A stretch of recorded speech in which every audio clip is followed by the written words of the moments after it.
ये बात है एक ऐसी बादशाही का जहां इंसान ही नहीं बल्कि जिन्नात और शयातीन भी हाथ बांधकर हुक्म के मुंतजिर रहते थे।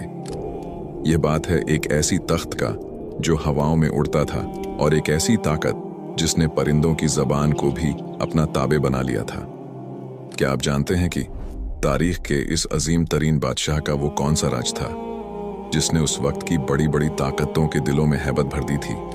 और क्या वो तख्त सिर्फ सोने चांदी का एक ढांचा था या उसके पीछे कोई ऐसी टेक्नोलॉजी थी जिसका तसव्वुर आज की साइंस भी नहीं कर सकती?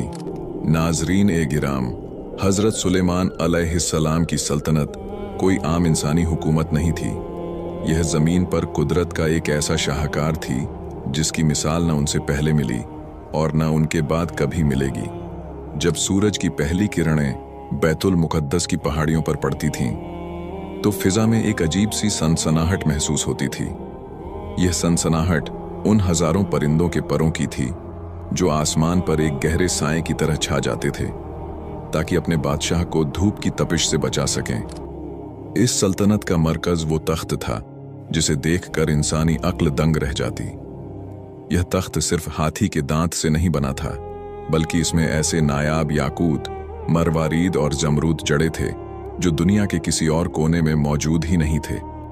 तख्त के गिर्द सोने के 4 बड़े दरख्त लगे हुए थे जिन पर सुर्ख याकूत के अंगूर ऐसे चमकते थे जैसे उनके अंदर आग जल रही हो।